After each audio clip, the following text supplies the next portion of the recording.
সুরাইয়া। সুরাইয়া। ভাইয়া thank you. আমি আসলে আমার অন্য আইডি দিয়ে প্রথমে যুক্ত হয়েছিলাম, আমাকে ছেলে মনে করে বোধহয় ডিলিট করা হয়েছে। এনিওয়ে, আমার প্রশ্নটা আমি খুব শর্ট করে করব। যেটা মেরাজ নিয়ে খুব চমৎকার একটা এপিসোড আপনারা সবাই মিলে তৈরি করেছেন, বশির ভাইয়ের যে ভিডিওটা। তো আমার এই মেরাজ সম্পর্কে একটা প্রশ্ন মাসুদ ভাইয়ের কাছে। সেটা হচ্ছে যে মেরাজের রাতে যে নবী মোহাম্মদ উম্মেহানির ঘরে ছিলেন, সেটার উম্মের হানির বয়ান ছাড়া আর কিন্তু কোথাও পাওয়া যায় নাই। উনি একমাত্র দাবি করছেন যে ওই মোহাম্মদ ওই রাতে আমার সাথে ছিলেন।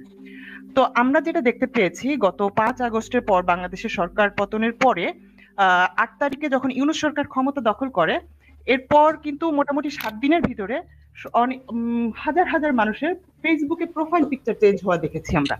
কোনোভাবে ইউনূসের সাথে একটা যেমন সেমন একটা ছবি হলেও তারা সেটা কিন্তু তাদের প্রোফাইল পিকচার চেঞ্জ করার চেষ্টা করেছে, এটা সমাজে আসলে দেখানোর জন্য যে আমি পাওয়ারফুল মানুষটার সাথে আমার একটা কানেকশন আছে। এখন উম্মে হানিও কি সেই চেষ্টাটাই করেছিল ওই সময়টাতে? যে কারণ নবী তখন অনেক মোহাম্মদ অনেক পাওয়ারফুল মানুষ ছিলেন তখন, তো সেই কারণে মানুষের কাছে তার একটা অবস্থান বোঝানোর জন্য যে সি আমি খুবই পাওয়ারফুল একজন মানুষের সাথে কানেক্টেড, ওই রাতে তো উনি আমার সাথে ছিল। তো এরকম কোনো কিছু কি উনি চেষ্টা করেছিলেন সেদিন? এটা মানে আমি এই প্রশ্নটা এই জন্য করছি, কারণ হচ্ছে বাকি যুক্তিগুলো কিন্তু আমি আনছি না। বাকি যুক্তিগুলো বশির ভাই অলরেডি ওটা ক্লিয়ার করেছেন যে বাহন ওগুলো নিয়ে উল্টাপাল্টা আছে, ফেরেস্তার সংখ্যা নিয়ে উল্টাপাল্টা আছে। হ্যাঁ, বিভিন্ন নবীর সাথে কোন আকাশে কি আমি তো ভুলেও গেছি শব্দগুলো, মানে নবীদের অবস্থান সেগুলো নিয়েও অনেক রকমের গোজামিল আছে। তো ওগুলো আমি আনতে চাচ্ছি না।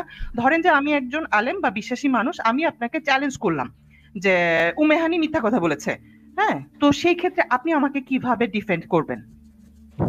Thank you. গুড। হ্যাঁ, আমি তাহলে উত্তরটা দিচ্ছি। আপনি যে প্রশ্নটা করেছেন যে উম্মেহানি সম্পর্কে বা উম্মেহানি যে একটা দাবি করলো, এটা উম্মেহানি একজন বিশিষ্ট ব্যক্তি বা একজন বিখ্যাত ব্যক্তি মোহাম্মদের সম্পর্কে বলে নিজের ক্রেডিবিলিটি নেওয়ার চেষ্টা করেছে কিনা সেটা আপনি বোঝাতে চেয়েছেন। কিন্তু দেখুন, যখন উম্মেহানি এই হাদিসগুলো বর্ণনা করেছে বা উম্মেহানি যখন বলেছে যে রাসূল আমার ঘর থেকে মেরাজ করেছেন বা এগুলো যখন বলেছেন, তো উম্মেহানির এই দাবিটা যদি সত্য প্রমাণ হয় তাহলে মোহাম্মদের চরিত্র নিয়ে প্রশ্ন ওঠে। আপনি আশা করি আমার কথা বুঝতে, মোহাম্মদের চরিত্র নিয়ে কিন্তু প্রশ্ন ওঠে।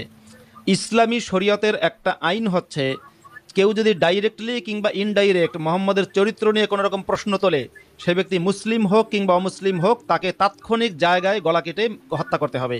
সে যদি মোহাম্মদের মেয়ে হয় তবু তাকে মেরে ফেলতে হবে, সে যদি মোহাম্মদের প্রেমিকা হয়, যে হোক তাকে মেরে ফেলতে হবে। এটা হচ্ছে ইসলামের আইন। তো সেক্ষেত্রে উম্মেহানি এই ধরনের একটা হাদিস বর্ণনা করার পরে উম্মেহানি কিন্তু বহু বছর বেঁচে ছিল এবং ইসলামী রাজ্যের বা ইসলামী সাম্রাজ্যের কোনো খলিফা, কোনো শাসক, কোনো মুসলমান, কোনো সাহাবি, কোনো তাবেই কেউই উম্মেহানিকে হত্যা করতে যায়নি।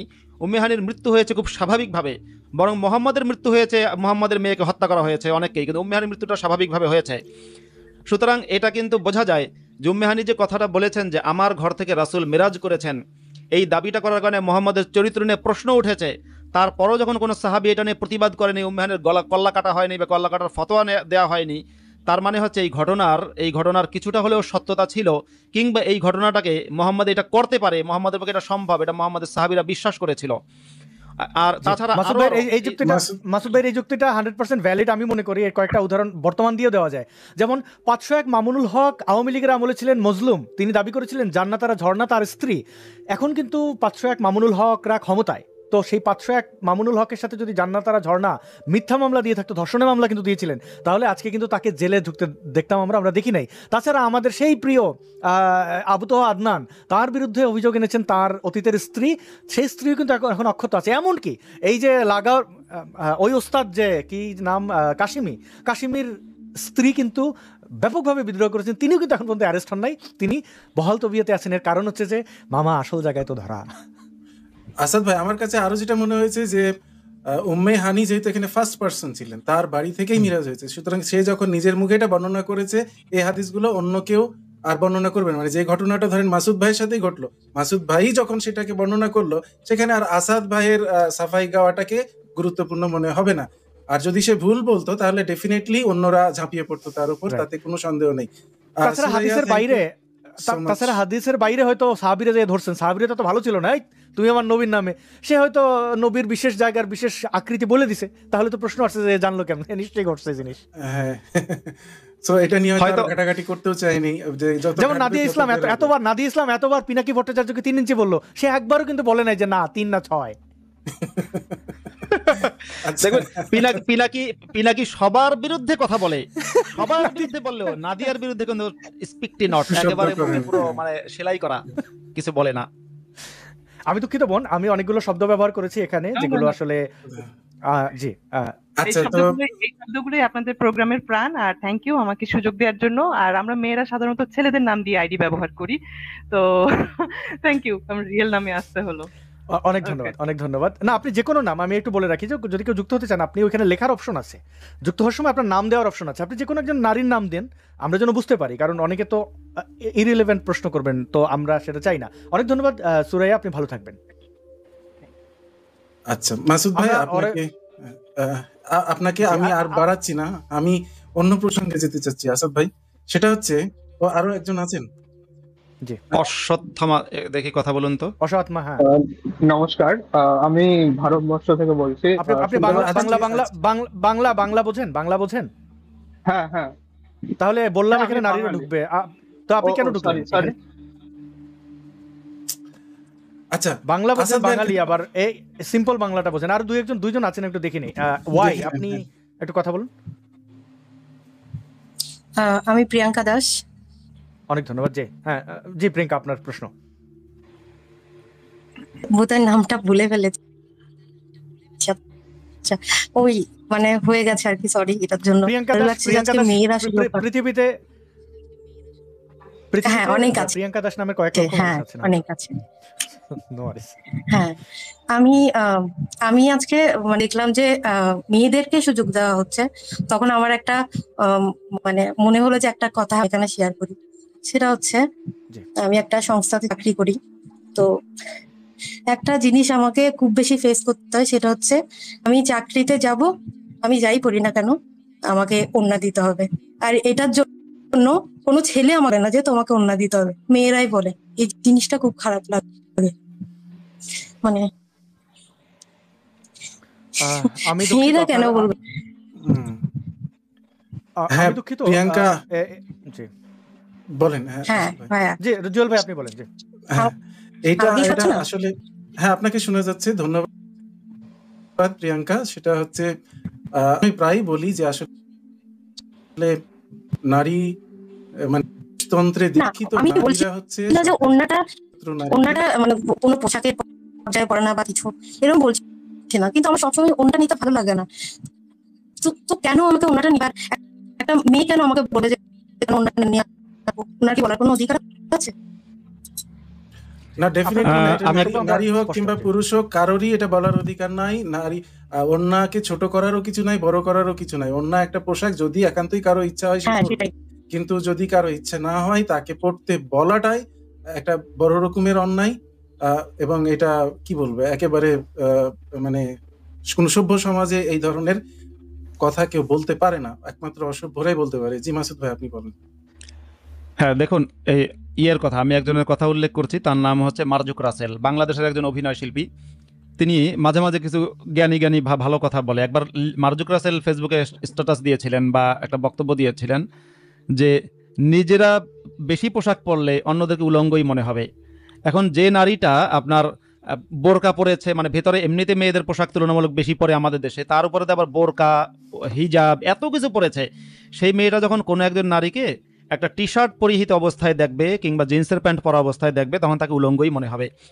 আর আরেকটা জিনিস হচ্ছে, মেয়েরা কেন বেশি এই মানে শরীয়তি বা শরীয়ত নিয়ে বেশি মাথামাতি করে বা অন্য মেয়েদের পোশাক নিয়ে বেশি চুলকানি, কারণ হচ্ছে দেখুন, যে নিজে যে পাখি নিজে খাঁচায় বদ্ধ আছে, সেই পাখি কিন্তু একটা উড়ন্ত পাখিকে দেখলে হিংসা করবে।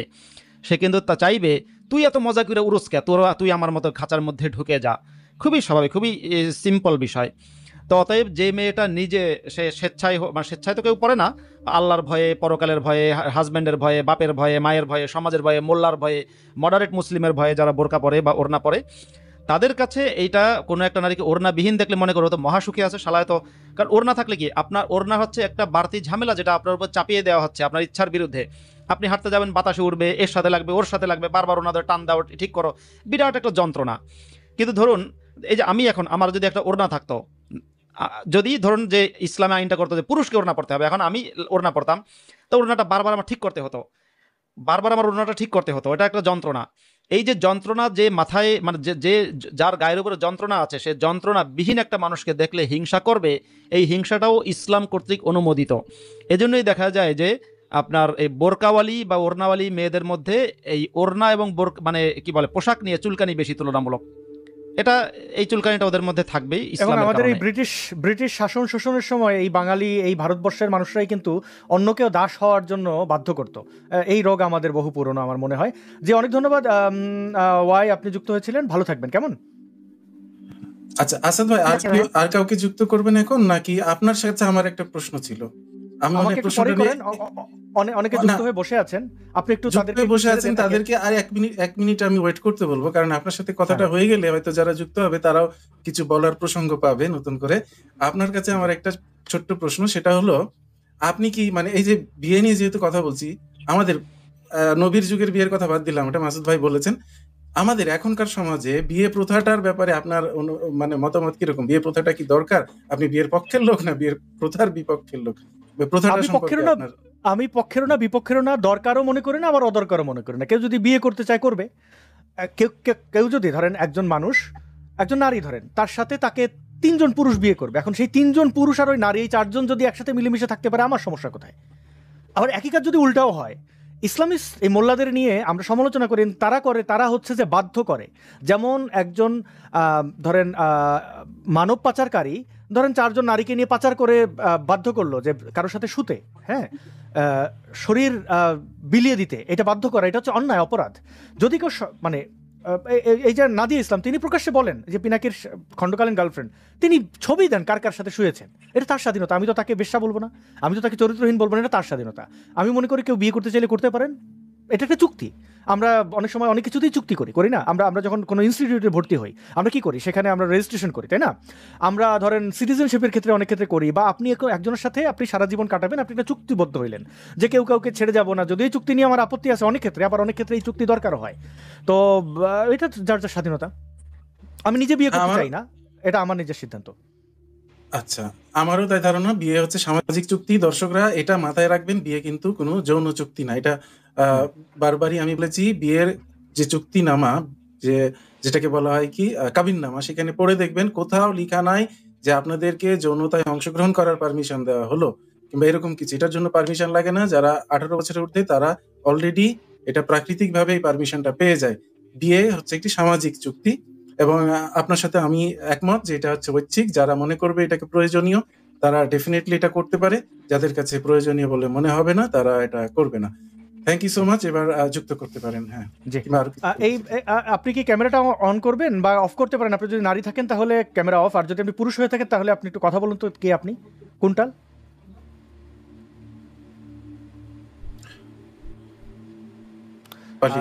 আচ্ছা, আমি নাদিয়া, জি আমি হ্যাঁ, আমি একে মাসুদ ভাই আমি যুক্ত করছি, কারণ এখানে বিষয় আছে। হাসান নামের একজন লোক বারবার যুক্ত হচ্ছিলেন, তাকে বের করছে। কুন্টাল নামের এই ব্যক্তি যুক্ত হয়ে এখানে মেসেজ করে যাচ্ছেন কনস্ট্যান্ট। আমি এটা জানি না এটা কেন এই কাজগুলো করেন। এই যে অনিমেষ, আপনি যুক্ত হয়েছেন, আপনি কে, কথা বলুন তো। মাসুদ ভাই কাউকে বের করেন না, হ্যাঁ ঠিক আছে। আমি একটু শুনি বারবার কেন যুক্ত হচ্ছেন। যদি নারী না হয়ে থাকেন তাহলে কি সমস্যাটা কি, কেন এই বাংলা কেন বলছেন না? হ্যালো, জি আমি শুনতে পাচ্ছি। আমতাবাদ, আশা করি আপনারা সবাই ভালো আছেন। আমি আমিবা।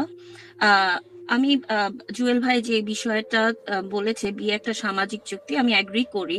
এবং এই সামাজিক চুক্তিটাতেও আমরা এসছি, কারণ যখন সন্তান হয়, সন্তানের বাবাকে ওই রেসপন্সিবিলিটিটার জায়গা থেকে, এবং পরে পরে ওটা আরো শক্ত হয়ে যায় যখন আমরা মহিলাদেরকে এক প্রকার সামাজিক নিয়ম রীতি দিয়ে তাদেরকে ঘরে বেঁধে তাদের থেকে তাদের লাইফের কর্মক্ষমতা প্রত্যেকটা মহিলাদেরই আছে। প্রত্যেকটা মহিলাই কিন্তু খেটে খাই আমরা। হ্যাঁ, আপনি যদি দেখে ইতিহাসের পিছনে যান, মাঠে ঘাটে সব জায়গায় পুরুষের পাশাপাশি কিন্তু আমরা কাজ করে আসছি। আমাদের সবসময় যেটা সমস্যা, আমরা কখনো ইকুয়াল পেটা পাই না।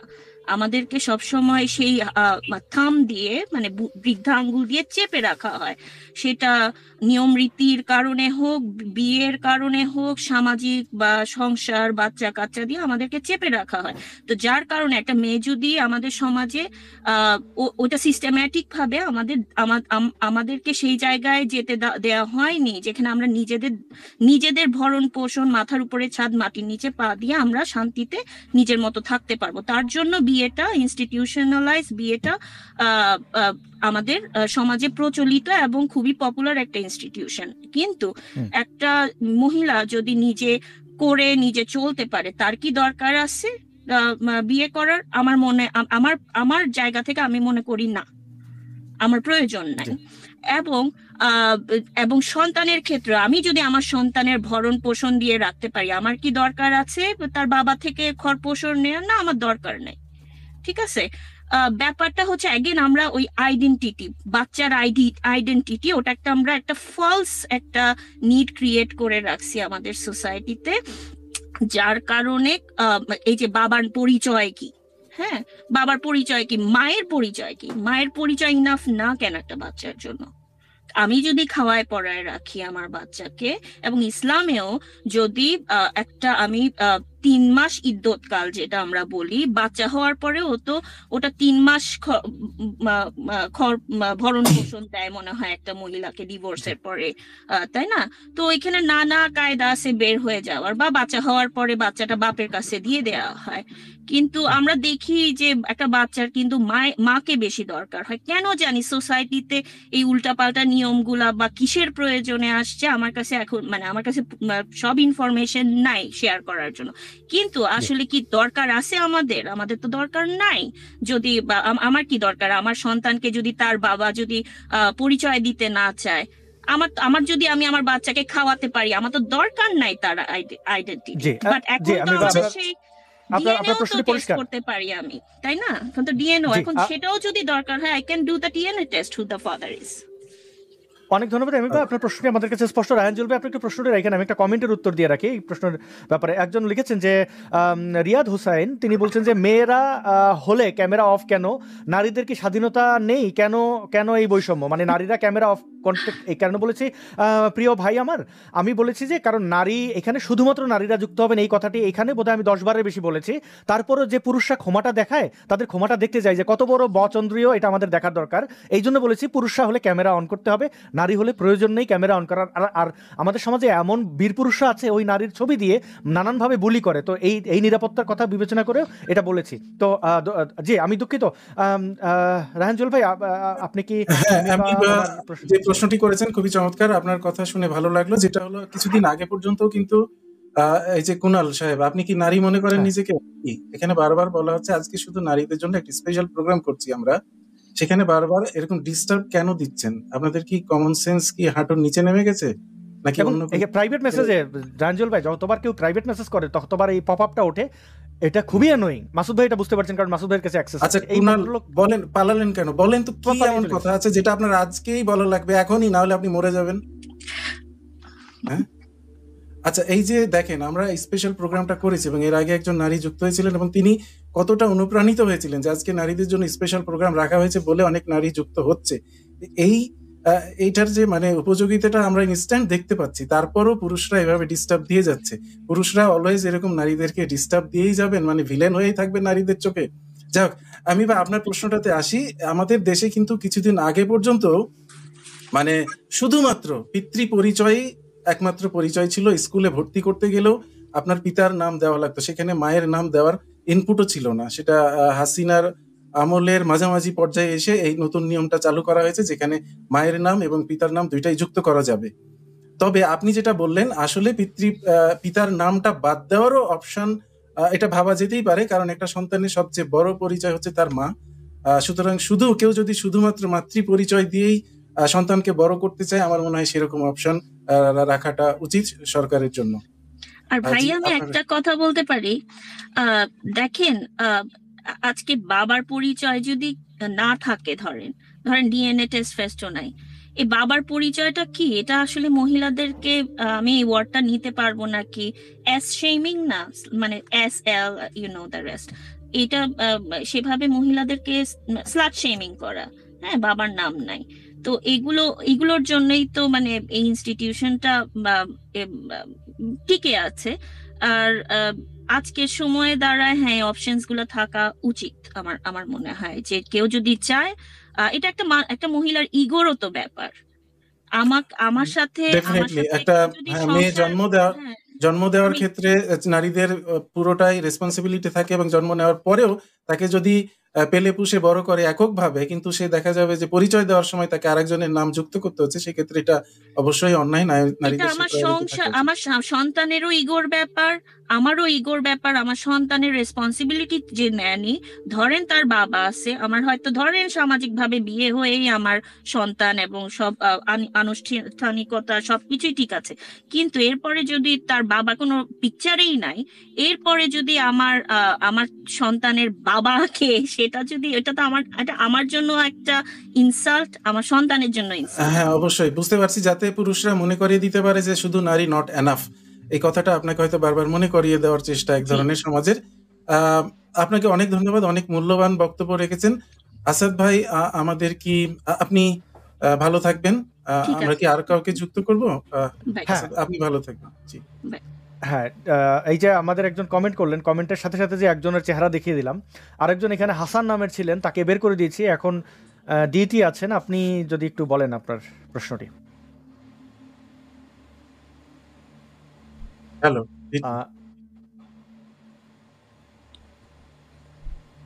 আপনি শুনতে পাচ্ছি না, আপনি যদি চান ক্যামেরা অন করতে পারেন। ডিটি,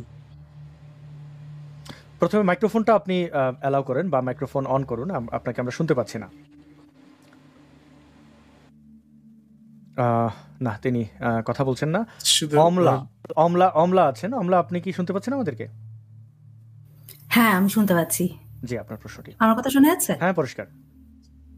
আচ্ছা, অমলা নয় আসাদ, অমলা। আমি দুঃখিত। জি, নো প্রবলেম। প্রথমত এই যে ফিমেল অনলি লাইভ করেছেন তার জন্য অসংখ্য ধন্যবাদ। এটা একটা খুবই ভালো প্রয়াস। এটা আরো বেশ কয়েকবার করবেন, আমার মনে হয় অনেকে হয়তো আস্তে আস্তে পার্টিসিপেট করবে। আর দ্বিতীয়ত, আমি যে বিষয়টা চিন্তা করছিলাম, আমি মুফতি ইমরানের লাইভটা দেখেছিলাম, লাইভ না ভিডিওটা দেখেছিলাম, আপনাদের কথা শুনছি। আমার একটা চিন্তা মাথায় এসেছে, আপনাদের সাথে শেয়ার করতে চাই, আপনাদের দর্শকের সাথেও শেয়ার করতে চাই। দেখুন, এই যে একই ফ্যামিলিতে বিয়ে করা, ঠিক আছে, জামাই শ্বশুর, মানে খুবই কনফিউজিং রিলেশনশিপ গুলো, ঠিক আছে, এগুলো অনেকের কাছে অনেকে বলবে যে এটা আমার ধর্ম অ্যালাউ করে, সুতরাং আমার কোনো এখানে মোরাল কনফ্লিক্ট নেই। আবার অনেকে বলবে যে না, আমার এখানে মোরাল কনফ্লিক্ট আছে। সেটা তো একটা অনগোয়িং ডিবেট। আমার মনে হয় যে তার ওপরেও এটার একটা বিরাট বড় সমস্যা আছে। সমস্যাটা হচ্ছে যে এটা এক টাইপের পাবলিক হেলথ হ্যাজার্ড। আপনি যদি বাংলাদেশের পার্শ্ববর্তী দেশগুলোর মধ্যে দেখেন, ঠিক আছে, আপনারা হয়তো অলরেডি এটা জানেন যে পাকিস্তানে আর দক্ষিণ ভারতে একই ফ্যামিলিতে বিবাহ হওয়ার অ্যাকচুয়ালি প্রচলন আছে। আর তার ফলে এটা দেখা যায় যে বিভিন্ন রকম genetic disorder, genetic recessive mutation একটা প্রজন্ম থেকে আরেকটা প্রজন্মতে পাস হয়। আর বিভিন্ন রকম জিনগত সমস্যা, একটা বড় সমস্যা যেমন থ্যালাসেমিয়া, ঠিক আছে, এই টাইপের রোগ হওয়ার এখানে প্রবণতা অনেক বেশি। তো আমি আরো কিছু চেক করছিলাম, তো চেক করতে করতে আমি একটা খুব ইন্টারেস্টিং ইনফরমেশন পেলাম। আর সেটা হচ্ছে যে পৃথিবীতে যে দেশগুলোতে একই ফ্যামিলিতে বা কাজিন ম্যারেজের জন্য জেনেটিক প্রবলেমের একটা মানে খুব বড় জোরালো ইম্প্যাক্ট আছে, তার মধ্যে কয়েকটা গুরুত্বপূর্ণ দেশের নাম আমি বলছি। এক হচ্ছে পাকিস্তান, যেটা আমি বললাম আমাদের আশেপাশের দেশের মধ্যে পড়ে। 2 হচ্ছে সৌদি আরবিয়া। 3 হচ্ছে টিউনিসিয়া, যেখানে হচ্ছে 40 থেকে 49% ম্যারেজেস আর কনস্যাঙ্গুইনিয়াস, বাবার এই কথাটা খুব টাফ। মোরক্কো, ইন্ডিয়া, বিশেষত সাউথ ইন্ডিয়া, তাছাড়া কাতার, ইয়েমেন, ইউএই। ইন্ডিয়ার প্রসঙ্গটা যদি, সাউথ ইন্ডিয়ার প্রসঙ্গটা যদি বাদ দেন, সব জায়গায় একটা কোনো, আপনারা কি একটা কোনো কমনালিটি দেখতে পাচ্ছেন? জি, অমলা, সবগুলোই হচ্ছে মুসলিম প্রধান দেশ, এবং হ্যাঁ, মুসলিমদের মধ্যে এই কাজিন বিয়ে করার প্রবণতাটা অনেক বেশি, আমরা জানি। জি, তারপরে আপনি। তো আমি একটা জিনিসই এখানে বলতে চাই যে ধর্ম তো পারমিশন দিয়েছে, ঠিক আছে, কিন্তু বর্তমানে আমরা তো এটাই দেখতে পাচ্ছি যে এই পারমিশনটা তো একটা বড় পাবলিক হেলথ কনসার্ন। আপনারা এই ব্যাপারে কি মনে করেন, বা জি, আপনাদের ডেফিনেটলি। দর্শকে এটা মনে আসলে করে? আমাদের বলার কিছু নাই, এটা একেবারেই সায়েন্টিফিক এবং এটা সায়েন্টিফিক ভাবে প্রমাণিত যে খুব ক্লোজ রিলেটিভস এর মধ্যে যখন বিবাহ হবে সেখানে বিকলাঙ্গ বাচ্চা হয় এবং অনেক রকম জেনেটিক ত্রুটি নিয়ে জন্ম হওয়ার প্রবণতা অনেক বেড়ে যাবে। এটা খুবই ডেঞ্জারাস পাবলিক হেলথের জন্য। কিন্তু আনফরচুনেটলি মুসলিম প্রধান দেশগুলোতে, যেরকম আপনি পুরো স্ট্যাটিস্টিক্স দিয়ে দেখিয়ে দিলেন অনেক চমৎকার ভাবে, বিশেষত মুসলিম প্রধান দেশগুলোতেই এই প্রবণতাটা বেশি। আপনি ইন্ডিয়ার কথা বললেন, ইন্ডিয়াতেও প্রচুর পরিমাণ মুসলিম আছে এবং এটা সত্য যে কিছু অমুসলিমদের মধ্যেও এই রীতিটা আছে ইন্ডিয়াতে বিশেষ করে। সুতরাং কাউকে বাদ দিয়ে কিছু বলা যাবে না। আলটিমেটলি সেটা যে কোনো দেশের হোক, যে কোনো রেসের হোক, ক্লোজ রিলেটেড যারা আছে সম্পর্কে, রক্ত সম্পর্কে, তাদের মধ্যে বিয়ে হলে সেখানে জেনেটিক ডিসঅর্ডার হবেই। এটা কোনো ধর্ম, জাতি, গোষ্ঠী বোঝে না, এটা হবেই। সেখান থেকে বিরত হতে হবে। শুধু ইসলামী রীতি ফলো করলেই তো হবে না, আপনাদেরকে বাস্তব জ্ঞান আহরণ করতে হবে। এবং মুসলমানদের কাছ থেকে কি আশা করবো বলেন? ওরা তো তাদের সায়েন্সের থেকে, তাদের ধর্মগ্রন্থ থেকে সবসময় বেশি প্রাধান্য দেয়, যে কারণে এটা আসলে বললেও আমার মনে হয় না যে তাদের কানে ঢুকবে। জি, আপনারা। আর সবচেয়ে দুঃখের কথাটা হচ্ছে যে যখন একটা ফ্যামিলিতে একটা জেনেটিক্যালি ডিসেবল বাচ্চার জন্ম হয়, সবচেয়ে আগে কিন্তু যে নারী কষ্ট করে তার সন্তান প্রসব করেছে তাকেই কিন্তু সবার আগে দোষ দেওয়া হয়। আর আমাদের সাবকন্টিনেন্টে ডেফিনেটলি সেটা করা হয়।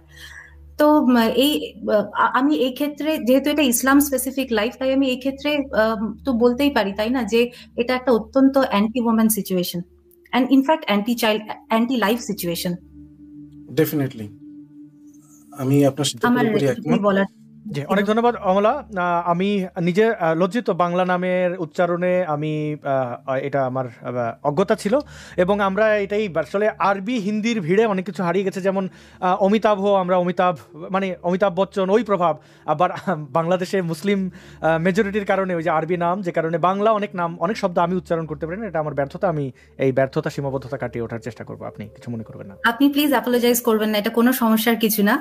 এটা আমার আসল নাম নয়, জাস্ট এ পেন নেম। তো আমি চিন্তা করেছিলাম যে কি নামে যাই, তো ভাবলাম কোনো কমপ্লেক্স নাম না, অমলা, কমলা, বিমলা এরকমই কোনো একটা সিম্পল নাম নিয়ে যাব, বিকজ আমি বাঙালি। আর আমি পৃথিবীর কোন দেশে থাকি ডাজন্ট ম্যাটার, আমি বাঙালির কনসার্ন, সেভাবেই বলবো। ঠিক আছে, আপনারা লাইভটা কন্টিনিউ করুন। থ্যাংক ইউ, আপাতত আসছি। আপনাকে অনেক ধন্যবাদ। Good night. আচ্ছা, আরেকজন আছেন, তাকে একটু নিয়ে নিই। বাংলাদেশি,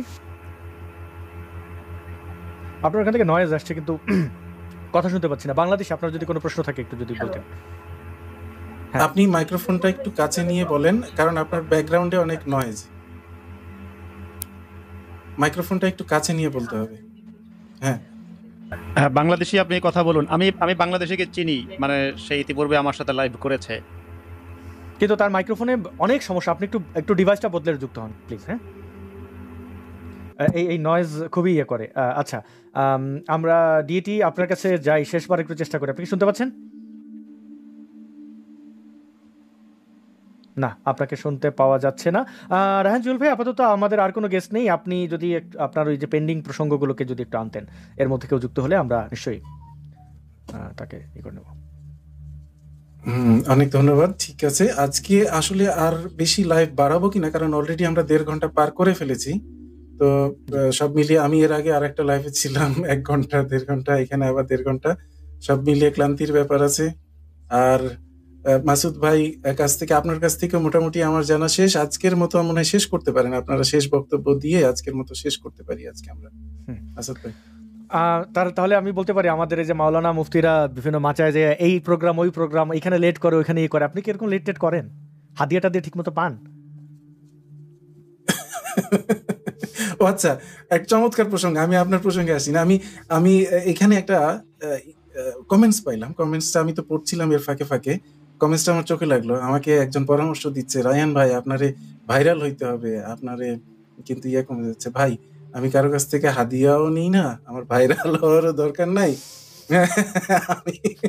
আমার খুব পপুলার বক্তাও হতে চাই না। হ্যাঁ, আমি কিছু জ্ঞান বিতরণ করি একেবারে ফ্রি অফ কস্ট। আর সেটা হচ্ছে যে আমি যা জানি, আমার এটা জানানো, এটা আমার অধিকার। আমি আমার বক্তব্য উপস্থাপন করা, আমার বাক স্বাধীনতার চর্চা আমাকে করা, এটা আমার অধিকার, আমি সেটা করি।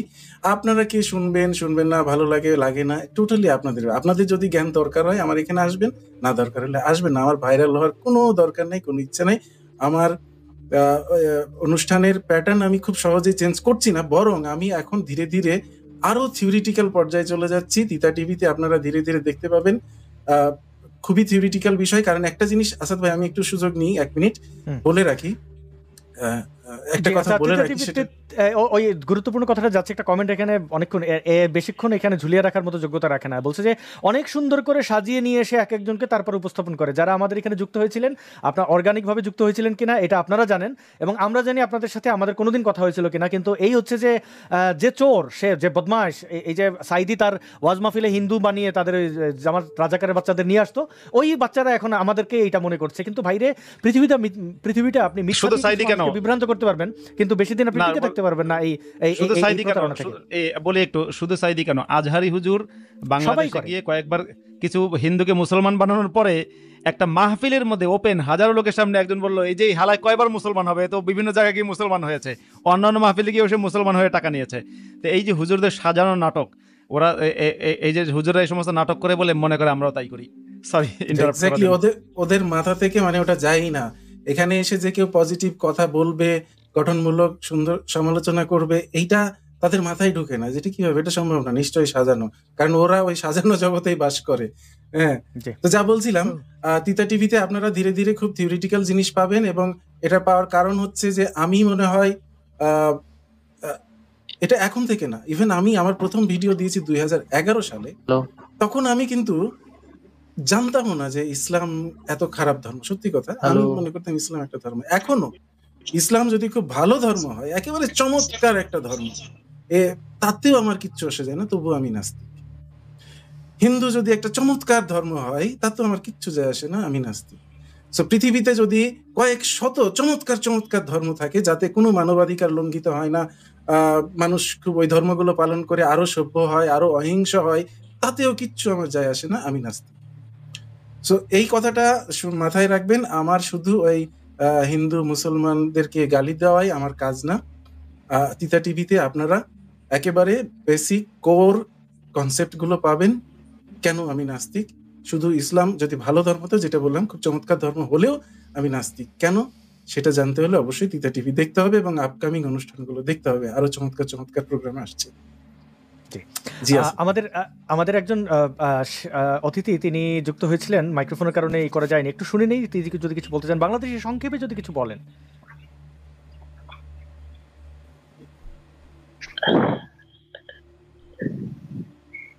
আমি থ্যাংক ইউ, আপনাদের এখানে জয়েন করতে পেরেছি। মেয়েদের জন্য স্পেশাল শোটা। আমার কথা শোনা যাচ্ছে? আপনার কথা অস্পষ্ট, আমি জানি না কি শোনা যাচ্ছে। আমার মনে কন্টিনিউ করলে ঠিক হয়ে যাবে। সংক্ষেপে একটু বলে ফেলেন। হ্যাঁ, সংক্ষেপে বলে ফেলেন।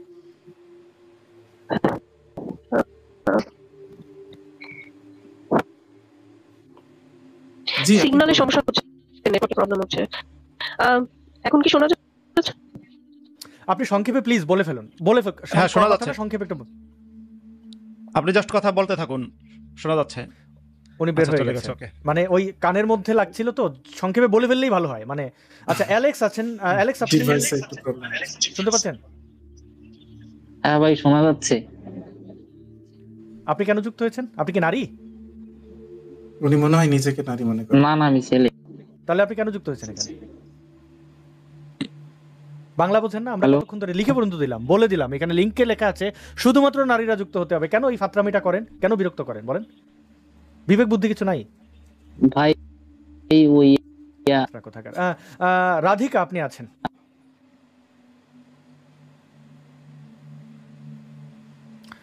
রাধিকা, দুঃখিত, আপনাকে শুনতে পাচ্ছি না। হ্যাঁ, মাইক্রোফোন মিউট করা থাকলে আনমিউট করুন। না, আমরা শুনতে পেলাম না। অনেকে হয়তো যুক্ত হতে চাইবেন, আমরা আর তাহলে অতিথিদের দিকে না যাই, শেষ করে দেই। মানে এই যে হয় না, বা আগে আমার ভুলে গেছি মাসুদ ভাই, আমরা এই যে আখেরি মোনাজাত মনে পড়ছে, আখেরি মোনাজাতটা মাসুদ ভাই করে দেন। কত কিছু ভুলে যাচ্ছি। তো দর্শকদের একটু অনুরোধ করে রাখি যে আপনারা তিতা টিভির যুক্ত থাকবেন। তিতা টিভির ইউটিউব চ্যানেলের লিঙ্ক এখানে দেওয়া থাকবে, বা আপনারা তিতা টিভি লিখে বাংলা ইংরেজিতে লিখেই আপনারা সার্চ করলেই পেয়ে যাবেন। তিতা টিভির সাথে থাকবেন, এবং অলরেডি মাসুদ ভাইয়ের ইউটিউব চ্যানেলের লিঙ্ক দেওয়া আছে, মাসুদ ভাইয়ের সাথে থাকবেন, সাবস্ক্রাইব করে রাখবেন। এরকম প্রতিনিয়ত বিভিন্ন ধরনের কন্টেন্ট আপনারা পাবেন, যেটা আপনাদের চিন্তার খোরাক হতে পারে। আমরা বলবোই, দাবি করবো না একদম হয়ে যাবে আমরা মহাজ্ঞানী, না, আমরা মহাজ্ঞানী নই। আমরা আমাদের চিন্তা শেয়ার করি, এবং এই চিন্তা শেয়ারের সার্থক কিছু নেই। আমাদের ইহুদি নাসারারা পৃষ্ঠপোষকতা করে না, যেটা যে মিথ বলে আপনাদেরকে সরিয়ে রাখা হয়। আমরা মূলত আমাদের নিজেদের দায়িত্ববোধ থেকে নাগরিক দায়িত্ব পালন করি। বাংলাদেশের একজন নাগরিক হিসাবে এরকম একটা ধ্বজভঙ্গ দেশ যেখানে আমরা জন্মেছি, যেটা ধ্বংস হয়ে যাচ্ছে প্রায়, সেটা উদ্ধারের একটু চেষ্টা। এবং আপনারা ইশতেহারে এই লাইভ শেষ হওয়ার পরে এই ভিডিওটি দেখতে পারেন যে দেরি করলেই বিপদ হতে পারে। কি বলেছেন জেবা আমাদের ইশতেহারে প্রেজেন্ট করছেন, তিনি বেশ দিন দিন বেশ চমৎকারভাবে প্রেজেন্ট করতে পারছেন বলে মনে হচ্ছে। তো আপনারা এই ভিডিওটি দেখতে পারেন, লিঙ্ক দেওয়া থাকবে ডেসক্রিপশনে। তো আমরা তাহলে জুয়েল ভাই, আমরা তাহলে ধীরে ধীরে র্যাপ আপ করে ফেলি নাকি? হ্যাঁ, অনেকক্ষণ হয়ে গেছে, আর কেউ তো হাদিয়াও দেয় না, কিছুই দেয় না, কি করবো এত সময়। মাসুদ ভাই, আপনি আখেরি মোনাজাত ধরেন, আমরা আছি পিছনে। যাই হোক, আজকের লাইভটা আমি দেখলাম খুব চমৎকার লাইভ হয়েছে, এবং যারা যুক্ত হয়েছেন তাদের মধ্যে অনেকেই এই যে ওমেন অনলি লাইভ করা। ভাই মাসুদ ভাই ওস্তাদ, একটু আখেরি মোনাজাতের আগে আমার একটা ভিডিও আছে, আমি না দেখাইলে আমার আজকের এই লাইভটা এটা পরিপূর্ণ হবে না। আমি এটা না দেখাইলে হবেই না, মানে আমার একটু সুযোগ দেন আপনারা, আমি একটু দেখাই। আপনি শুধু এটা দিয়ে আখেরি মোনাজাতটা এটা দিয়েই করেন। আপনি এই ভিডিও থেকে কি জানলেন? দর্শকদের অনুরোধ থাকবে, দর্শক আপনারা কি বুঝলেন? আমরা যা বুঝলাম তাই আপনি বুঝলেন কিনা? আমাদের বিভিন্নভাবে মানুষ বিভিন্ন কথা বলে, কিন্তু আমরা একটু বুঝতে চাই এইখানে ঘটনাটা কি ঘটলো। এটা মিউট করা, একটু আনমিউট করি। এখানে একজন ব্যক্তি আফ্রিকায় গেছেন, তিনি কি করছেন এবং তার উদ্দেশ্যকে কিভাবে কি করছেন, আমরা এখানে আখেরি মোনাজাত, আখেরি নামাজের একটা নতুন নমুনা দেখবো। খুব ছোট্ট ভিডিও, চলুন দেখি। আল্লাহ রাব্বিল আলামিন, আমার ভাই বোন হল ও দেখোকা আফ্রিকার হালত দেখোকা, ওইলে ইমাম সাহেব, আসসালামু আলাইকুম ইমাম সাহেব, তার জোরের নামাজ পড়াইছেন। আচ্ছা, এই ব্যক্তি সিলেটি ভাষায় বলছেন যে আমার প্রিয় মুসলমান ভাই বোনরা, উনি আফ্রিকায়, ইমামের অবস্থা দেখুন, তিনি জোহরের নামাজ পড়ে এখানে বিশ্রাম নিচ্ছেন। আমার মনে হয় সিলেটি ভাষা অনেকে বুঝবেন, আমাকে আর অনুবাদ করতে হবে না, শুনুন। ইমাম সাহেব আর ও দেখোকা তারা জোরের নামাজ পড়ে লিছেন, আমিও আইছি। আর ও দেখোকা মসজিদ ওটা দিয়া পানি বইয়া আনন্দ রই থাকেন। আর ও এই দেখেন মসজিদ, আমি এখানে নামাজ পড়েছি। এই হাতে যেটা, এই যে এই জার, এটিতে করে অজুর জন্য তারা জল বা পানি অন্য দূর বয়ে আনেন। পট আছে ওটা দিয়া অজু করেন। ও তো হইলো আফ্রিকার সিনারিও, তাদের পানি আনেন। ও দেখোকা মসজিদের ভিতর আমি আপনারা দেখাই, ও দেখোকা তারা নামাজ পড়ে, রাসূল নকরা বাকিরা যারা রইছেন, ইয়া আল্লাহ ইয়া আল্লাহ ইয়া রাব্বি। ও আচ্ছা, এটা খুব ভালো করে খেয়াল করবেন মুফতি সাহেব, আপনিও খেয়াল করবেন জীবনে এরকম নামাজ দেখছেন কিনা। মানুষ সুন্নত পড়ছিলেন, আর এই ব্যক্তিটি ইসলামের খেদমত করছেন এইভাবে। এখন খেদমত বলতে আবার অনেকে বলৎকার মনে করেন, যেটা আপনি মনে করেন সেটাই মনে করে নিতে পারেন। একটু দেখি। মসজিদের ভিতর আমার ভাই বোন হল, আল্লাহ তো কত নিয়ামত দান করছেন আমরারে। ও দেখোকা এরা নামাজ পড়রা, আমি বেশি জোরে মাত্র আমরা তারা ডিস্টার্ব হইব। ও দেখোকা জোজে হাম্মা ওইলে ইমাম সাহেবের জায়গা, ও ভাই ইমাম সাহেব খুতবা দেন। ও দেখোকা আর সকালে মক্তব্য ফরানি হয়, আর মসজিদের হালতটা দেখরানি। ও দেখোকা বেঠিনো ফলাইছেন, তারাও নামাজ পড়রা, তারা বাচ্চা খাচ্চা লইয়া, তারার দেশে টেশে তারা বাচ্চা খাচ্চা লইয়া, তারা নামাজ আইন। ইয়া আল্লাহ ইয়া রাব্বি, আসসালামু আলাইকুম।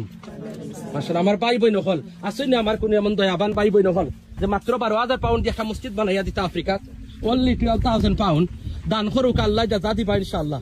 আমার একটু 3 মাসের সময় যদি দেন, আমি ইনশাআল্লাহ এখানে একটা মসজিদ বানাই আপনারা ফিডব্যাক দিলাম। আল্লাহ 12,000 পাউন্ড ভাই সাহেব আপনি দিবানি, আপনি তো আছেন পাউন্ডের দেশ। আচ্ছা, রায়হান জুয়েল ভাইকে। আচ্ছা মুফতি মাসুদ ভাই, আপনি কি বুঝলেন যে এখানে নামাজরত ব্যক্তিদের ওইখানে গিয়ে তিনি ভিডিও করছেন এবং 12,000, মাত্র 12,000 পাউন্ড এটা দিলে কেমন হয়? ওইলে ইমাম সাহেবের জায়গা, ও ভাই ইমাম সাহেব খুতবা দেন। ও দেখোকা আর সকালে মক্তব্য ফরানি হয়, আর মসজিদের হালতটা দেখরানি। ও দেখোকা বেঠিনো ফলাইছেন, না তারা ডিস্টার্ব হইব। ও দেখোকা নহল, আল্লাহ তো কত নিয়ামত দান করছেন আমরারে। ও দেখোকা এরা নামাজ পড়রা, আমি বেশি জোরে মাত্র আমরা তারা ডিস্টার্ব হইব। কিছু মক্কেলকে বসে, এটা তো বুঝতেই পারছেন মাসুদ ভাই, খুবই স্পষ্ট। এই ব্যবসাটা কেমন লাগলো আপনার কাছে, যদি একটু বলতেন? মানে এটা ব্যবসা মনে করেন কিনা, তাও তো একটা বিষয়। হ্যাঁ, এটা তো অবভিয়াসলি একটা ব্যবসা, কিন্তু আগে বলি বাংলাদেশি টাকায় এটা হবে 19,80,000 টাকা। মাশাআল্লাহ। মানে বাংলাদেশি এক মৌলভী সে আফ্রিকায় গিয়ে এই যে মানে ইসলামের নাম করে টাকা রোজগারের ধান্দা করছে, এটা তো খুব ক্লিয়ারলি আমরা বুঝতে পারছি। এবং এরকম বাংলাদেশিরা বিশ্বজুড়ে, শুধু বাংলাদেশি না, সব দেশের লোক সব দেশে যায়, ধর্ম ব্যবসা করে, ইসলামের নাম নিয়ে টাকা রোজগার করে। এটা সবচেয়ে ভালো করে জাকির নায়ক। জাকির নায়ক এই বিজনেসটা খুব ভালো করে বুঝে গেছে এদের সবার গুরু হচ্ছে জাকির নায়েক। জাকির নায়েক একবার মানে টিভি চ্যানেল চালানোর জন্য জাকাতের টাকা চেয়েছিল, এখনো চায় টিভি চ্যানেল চালানোর জন্য জাকাতের টাকা। ইসলামে টিভি চালানোই জায়েজ নেই, টিভি জিনিসটাই হারাম, সে তার জন্য চেয়েছে জাকাতের টাকা। কেন মামুনুর রশিদরা জাকাতের টাকায় বউ পালে, হ্যাঁ, একের পর এক, মানে বউ বা সন্তান জন্ম দেয়, আবার ওদিকে আবু তো আদনান সবাই তো জাকাতের টাকায়, সে জাকাতের টাকায় মানে লিটনের ফ্ল্যাট খুলে রেখেছে, মানে ওইখানে কো এডুকেশন, নারী পুরুষ আসবে বাঁচবে ওইখান থেকে, তারপরে অফিসের মধ্যে নিয়ে যায়। আচ্ছা আসাদ ভাই, আপনাকে লাস্টে এই একটু আগে একটা ভিডিও পাঠিয়েছি, এটা একটু মুসলমানদের দেখা দরকারের জন্য, কারণ যারা ধরেন যে মামুনুর রশিদ কাসেমের ভক্ত, তারা ভাববে এটা ইসলামের বিরুদ্ধে চক্রান্ত, হুজুরদের বিরুদ্ধে। কিন্তু আরেকজন হুজুর আলী হাসান ওসামা, সে কিন্তু নিজেই মামুনুর রশিদ কাসেমের বিরুদ্ধে বক্তব্য দিয়েছে। খুব মানে আলী হাসান ওসামাকে আমি অপছন্দ করি, সে চরম কট্টরপন্থী ইসলামিক জঙ্গি, কিন্তু মামুনুর রশিদ কাসেমের বিরুদ্ধে তার যে বক্তব্যটা কিন্তু খারাপ দেয়নি। বলেছে যে এবার মানে একেবারে ফ্যাক্ট বলেছে যে হালায় যে ধর্ম ব্যবসা, মানে কি বলে, দেহ ব্যবসার প্রতিষ্ঠান খুলে বসেছে, এটা কিন্তু মোটামুটি আলী হাসান ওসামা নিজেই, আর এক হুজুরও কিন্তু বলে দিয়েছে। তো কোনো কোনো সময় শীঘ্রই দেখাচ্ছি, জি আমি এক্ষুনি দেখাচ্ছি দর্শকদের। তা কোনো কোনো সময় হুজুরদের, মানে আপনারা অনেক সময় দেখেন যে আমরা হুজুরদের সমালোচনা করি, কিন্তু কখনো কোনো হুজুরদের দোষ কিন্তু হুজুররাও প্রকাশ এমন মৌলবীও আছে যে 9টা বিয়ে করেছে, একটা দুইটা না, কয়টা, দুদিন পর ধরে আর ছাড়ে, আর একাধিক বিয়ের প্রতিষ্ঠান খুলে বসেছে। কারো লাগলে যোগাযোগ করবেন, এই টাইপের প্রতিষ্ঠান আর কি। এখন পুরুষও করে, মহিলারাও করে। মহিলারা কেন করে, যে আছে নাকি কোনো সিরিয়াল কারো সাথে এভাবে বিয়ে বসার জন্য। এখন যদি দেখেন না মেয়েটা ভালো, মেয়েটা সুন্দরী, অন্যের আর ভাগ দিবে কোন দুঃখে, নিজেই নিয়ে ঘর সংসার শুরু করে। এরপর 2 মাস 4 মাস 6 মাস 8 মাস 10 মাস চলে, এরপর আস্তে করে ওইটারে ছাইরা নতুন আর একটার পেছনে পড়ে। ইতিমধ্যে আগে 2 নম্বর বউ ঝামেলা করেছে, এখন 3 নম্বর বউ আদালতে মামলাও দিয়েছে। আমি খালি চিন্তা করি, এমনি নাস্তিকরা সুযোগ খোঁজে, আর এরকম মৌলবী কিছু থাকলে নাস্তিকদের সামনে মাথাই পুরো জাতির নত করে ছাড়বে। আল্লাহ বিয়েকে হালাল করেছেন, একটা পবিত্র ইবাদত, কিন্তু এটারে ফাইজলামের বিষয় আল্লাহ বানান নাই, এটাকে দায়িত্ববোধের বিষয় বানিয়েছেন। দায়িত্ব, এটাকে জাস্ট শারীরিক চাহিদা পূরণের বিষয় বানান নাই। এমন মৌলবী। মুফতি মাসুদ ভাই, আল্লাহর আগে কি সমাজে বিয়ে ছিল না? আল্লাহ হালাল করেছে, আল্লাহ ব্যবসাকে করেছেন হালাল, আল্লাহ সব হালাল করেন, এর আগে কোনো কিছু হালাল এগুলো ছিল না? আল্লাহ তো মোহাম্মদের জন্য আয়েশাকেও হালাল করেছে না। যখন আবু বকরের কাছে মোহাম্মদ আয়েশার বিয়ের প্রস্তাব দিল, তখন আবু বকর বলেছিল যে তুমি তো আমার ভাই, আর আয়েশা তো ছোট, যে আনতেই কাল আখি, এরকম বলেছিল, ওয়াহিয়া সগীরতন, আয়েশা ছোট। তখন মোহাম্মদ বলেছিল যে তুমি তো আমার, মানে মোহাম্মদের বক্তব্য ছিল এরকম যে তুমি তো আমার আসলে প্রকৃতপক্ষে ভাই না, দিনই ভাই, আবু বকরকে বলেছিল। আর ওয়াহিয়ালি হালালুন, মানে সে তোমার মেয়ে আয়েশা হচ্ছে আমার জন্য হালাল। তো হালাল হারামের বিষয়টা হুজুররা সব আল্লাহকে দিয়েই করায়। এই যে মৌলবী মানে আলী হাসান ওসামা যে বক্তব্য দিয়েছে, একটা কথা কিন্তু বলেছে যে নাস্তিকদের সামনে মাথা তোলার আর উপায় থাকবে না। আসলে মোল্লারা এই যে মানে মামুনুলের মতো, মামুনুর রশিদ কাসেমি কিংবা মামুনুল হক কিংবা আবু তোহা আদনান, বাংলাদেশের এই সমস্ত মুসলমান হুজুররা এমন সব কাজ করেছে, সত্যি এই সমস্ত হুজুরদের কিন্তু নাস্তিকদের সামনে মুখ দেখানোর উপায় নেই। আর নাস্তিকদের সামনে মুখ দেখানোর উপায় নেই বলেই আমরা এত করে হুজুরদেরকে ডাকছি যে হুজুর আসুন একটু কথা বলি, হুজুররা কিন্তু কেউ সাড়া দেয় না। মুফতি ইমরান হুজুরদেরকে বারবার বলেছে আসুন হুজুর, বিশেষ করে আহমদুল্লাহ হুজুরের নাম বলেছে, আবু তোহা আদনানের নাম বলেছে, আসুন একটু কথা বলি, আমরা একটু জাস্ট কথা বলবো। এমনকি বলেছে যে আমি ইসলামে ফিরতে চাই, প্রথম দিকে মুফতি ইমরান বলেছেন আমি ইসলামে ফিরতে চাই, আমাকে একটু বোঝান। হুজুররা আসে নাই। মাসুদ ভাই, হুজুরদের অন্তরে ওই ভীতি সঞ্চারিত হয়ে গেছে, উল্টোটা যেটা হওয়ার কথা ছিল নাস্তিকদের মধ্যে, সেটা এখন হুজুরদের অন্তরে ভীতি সঞ্চার হয়ে গেছে। কি করবেন বলেন? অমাকারুল্লাহ। তো যাই হোক, আজকে আমরা এই ওমেন অনলি লাইভটা আমি খুবই চমৎকার হয়েছে। আমাদের যে হাঙ্গা এবং দাঙ্গা, আমার মনে হয় নামটা সার্থক হয়েছে। হাঙ্গা বলতে আসলে যদি এটা স্ল্যাং, এটা আসলে বিয়ে কথাটাই বোঝানো, এবং আমরা এই লাইভটা মূলত বিয়ে কেন্দ্রিক একটা লাইভ থাকলো। আলটিমেটলি সব মিলিয়ে আলোচনা করলে দেখা যাবে যে আমরা এই বিষয়টা নিয়েই কথা বলেছি। চমৎকার একটা নাম। এই নামটা টাইটেল মুফতি মাসুদের মাথা থেকে এসেছে, এই জন্য মুফতি মাসুদকে অসংখ্য ধন্যবাদ এরকম একটা টাইটেল দেওয়ার জন্য। ওকে, আপনাকে হ্যাঁ, আমরাও আপনাদের দুজনকেও ধন্যবাদ। আপনারাও এই লাইভটার প্ল্যান করেছেন, আর এই ওমেন অনলি লাইভটা আমাদের আরও হওয়া দরকার বলে আমি মনে করি। কারণ হচ্ছে আমরা একটা জিনিস দেখলাম যে বাংলাদেশের এবং বাংলাদেশের বাইরে যে সমস্ত নারীরা থাকেন তাদের মধ্যেও অনেক মানে সুচিন্তা করেন বা ভালো চিন্তা করেন, প্রগতিশীল চিন্তা করেন, তেমন মানুষের সংখ্যা অনেক, এবং তারাও এমন কিছু লাইভে যুক্ত হতে চান যেখানে শুধু নারীদের কথাই বলা হবে। আমরা 3 জন ভবিষ্যতে আবারও এরকম লাইভ আয়োজন করব এবং সেখানে নারীরা থাকবেন। আপাতত তাহলে বিদায় নিচ্ছি, আমার বক্তব্য শেষ। হ্যাঁ, অনেক ধন্যবাদ।